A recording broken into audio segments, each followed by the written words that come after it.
Hey guys, this is Drakkalan bringing you another Kingdom of Heroes Tactics War video. Today we are back with the combination heroes. If you don't know, that's what I've been focused on for the last week, roughly, is trying to build out every combination hero that we can. We already built Charlotte, we already built Hildegard, so we had two more to finish. We have successfully leveled and completed this, so I thought I would include you guys just on the actual combination of it itself. And if you didn't know, on my last video we discussed it a little bit. Muse is out right now for the next 2 weeks. So if you want to go for those crystal summons, I don't recommend the crystal summons being the best use, but if you've got the extra crystals, she's there. Definitely an option. Seems like she's going to have a pretty decent kit, but nothing that you have to have, at least from what I've seen. We'll be doing some of these summons as well. We've got another 500 spirit tokens to use. We have several LnD scrolls. We got 2 LnD scrolls to use, which will also, I think, give us this, oh no, we need 4 summons to get there for that divine scroll. We'll probably have this once we complete Toa, which we're going to start working on pretty soon. We've got a couple of legendary scrolls we're going to do and a few advanced scrolls. So we'll jump into that once we do the combinations, which I completely backed out of. Let's look what kind of pieces we have while we're in here. So we're getting close to the Guild War Nat 5. Like I said, we're up to 20 pieces on this. If you guys didn't know, you need to save about 500,000 silver at all times in your account, because these will pop up every couple of days in there in your silver shop, and they're a little over 400,000 a piece for 5 pieces. So we're at 20 of those, so you can see we spent quite a bit of silver on that. I've also been doing a bunch of rift monsters just to collect, try to fill up the hero box, the Pokedex, whatever you want to refer to it as. And we're getting pretty close on our daily rewards for another skill up champion. And then going back to the combine, so Astaroth we haven't done yet. We have not yet done Mary, but we do have Hildegard, and we do have Charlotte.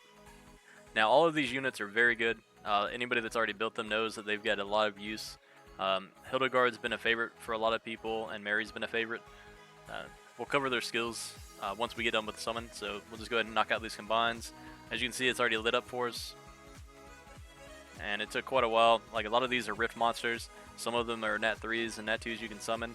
But to build them up into the 4 stars and then take those 4 stars, combine them to make the 5 star. Same thing with Astaroth if we click on her. So very time consuming process, a lot of awakening materials. Luckily I had a pack that I bought that gave me a 200% instead of a 100% XP boost for 3 days, and I think I got 2 of them. So for 6 days we were just grinding these guys out from the bottom all the way up. It's definitely going to help us with our collection as well. So let's go ahead and combine Mary. So in here you just click on the heroes. I've already got them unlocked in my box, so we're good to go. 50,000 silver. Getting some of these semi-free Nat 5s.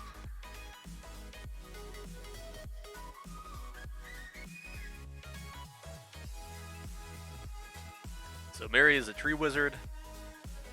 S1, absorb life energy, absorbs the life force of enemies within a target area. Successful hits recover 20% of the damage inflicted as HP. Skill 2, drain spirit energy, attacks enemies within a target area by restraining the body. Successful hits reduce the speed of enemies hit for 1 turn and reduces their action gauge by 30%. So it'll help you kind of control enemies in PvP situations, maybe into other spots where you want to keep them from taking turns. Spirit Blast attacks enemies within a target area. The skill's damage increases when the enemy hit has lesser remaining HP, so the weaker the enemy gets, the stronger her skill hits. Every enemy killed with Spirit Blast reduces cooldowns of all allies by 1 turn, and recovers your action gauge by 50%. So again, she's going to give herself more turns, and take the cooldowns of everybody else down faster, while having that self-heal on 1. So with her, I would probably build her on Swift, with a pretty decent amount of attack subs. That way she can deal damage for that healing of herself. She can also deal extra damage while taking down everybody else's action gauge, keeping them slow. Fox Orb, the S4, successful hits by Mary have a 60% chance to remove 1 buff from the enemy hit. So she's got multiple AoE skills, which means she can do multiple strips, basically. So definitely seems like she's going to be a good asset to the box. Let's jump up to Astaroth. And if you guys didn't know, this Nat 4, a lot of these Nat 4s are good. They're worth building. I'm going to rebuild a what is it, Thea? Theus?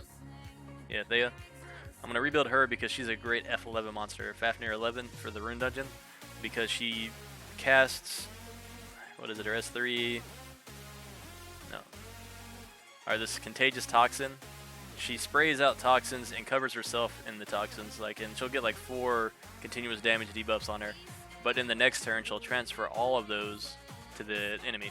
So she's a great hero to have. So if you're struggling to run F11, you could put her in there, and so put her in there, put Ingwe in there. Ingwe will tank everything, and he can solo F11, and we'll cover that more later. But her plus Freya plus Ingwe, and you're gonna clear it no problem. All right, so go ahead and do this combine.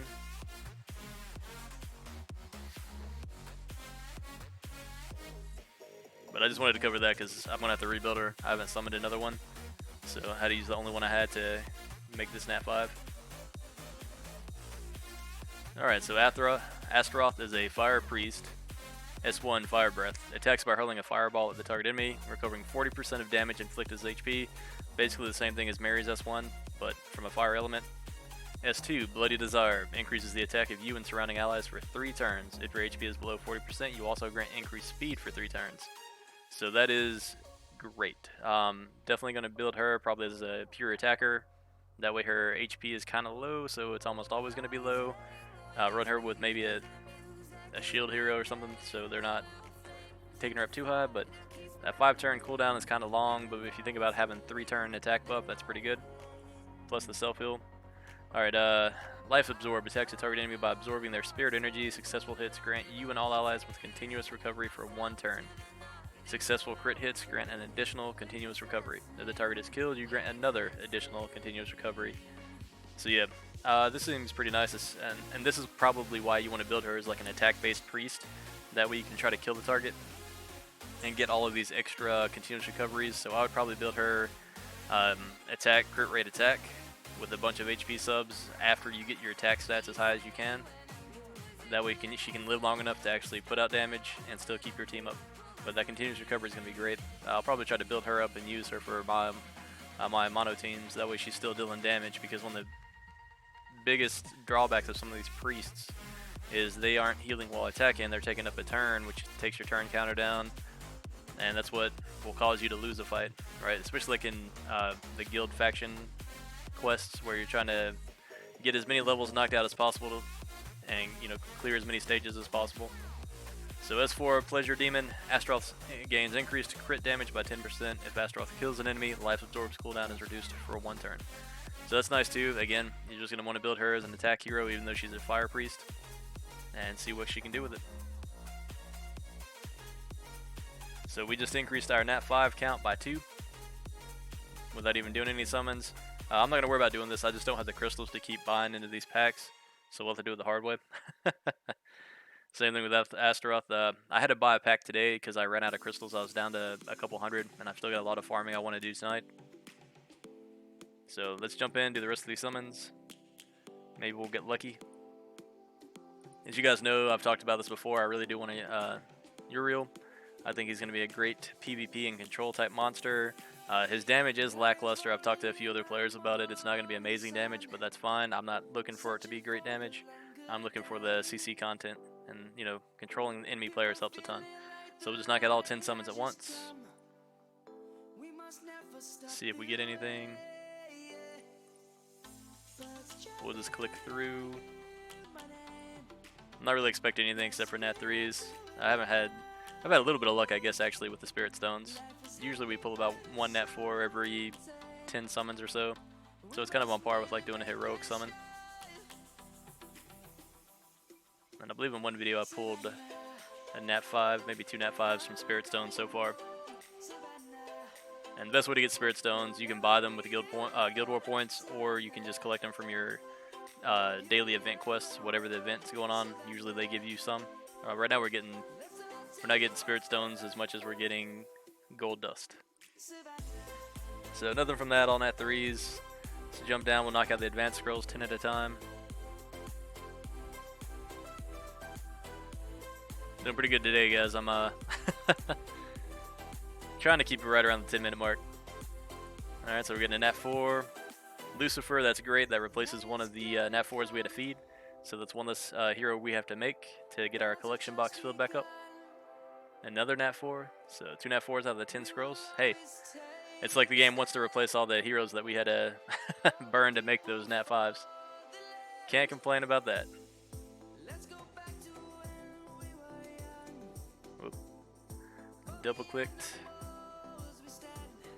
So yeah, even if we only get those 2 Nat 4s and nothing else, I consider this a successful summon session. More awakening material to farm, more XP to go after.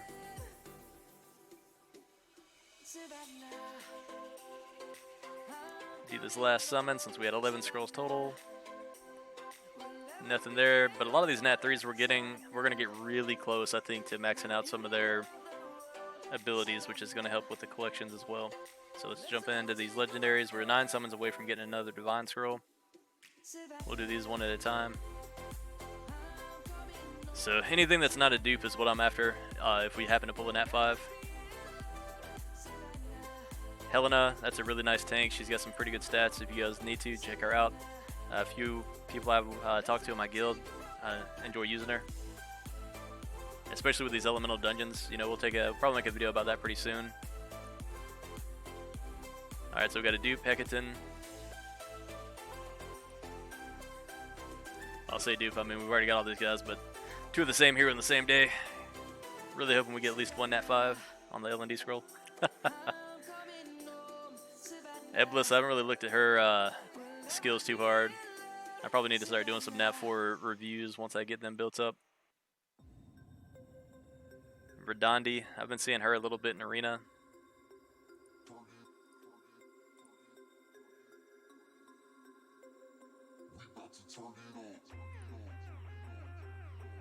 Gregory, so again, we needed him to replace the one that we used for combination heroes. And that's it for the legendaries. So out of 5 scrolls, we didn't get a single Nat 5. Out of 10 or 11 advanced scrolls, we didn't get a Nat 5.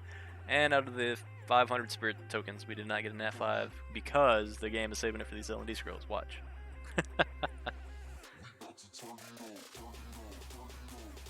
Come on. Oh, there we go. See, I told you guys. I told you we were getting that Nat 5. What is it? What do we get? Oh, nice. Iset. She's got some seriously good assets, as you guys can see. Those curves are all kinds of out of proportion. Alright, so it's a light priest again. Man, with the priest. But, hey, I'm not complaining. LnD Nat 5, that is great. So, skill 1, Light's Gaze. Uses the sun's energy to attack a target enemy. This skill's damage increases when you have more active buffs. 20% of damage inflicted recovers the ally with the lowest HP percent. That's awesome. Sandstorm calls upon a sandstorm to attack enemies within a target area. Successful hits have a 60% chance to increase the glancing rate of enemies hit for 2 turns. So definitely a good Vivian replacement. That way we're not having to have a water hero. So as you guys know, I love Vivian. I like her abilities, especially her glancing hit. So we can definitely swap Iset in for Vivian, it looks like. S3, Wave of Recovery. It recovers the HP of you and surrounding allies by 3% of your max HP. If the ally healed is below 70% HP after being healed, they gain 2 stacks of continuous recovery for 1 turn. So guys, I'm just going to go ahead and say good luck beating me in Guild War now. All I need to do is get some seriously high Earthquake runes would be my preference, just like with Vivian. But we'll probably just put her on life for now and just build us, you know, that 3% of your max HP to all surrounding allies. Yeah, just HP, HP, HP. And maybe toss in some speed subs, as many speed subs as possible, or slot 2. I guess it's slot 4 in this game. Speed rune, and make sure she can just take as many turns as absolutely possible. S4, Grace of the Goddess.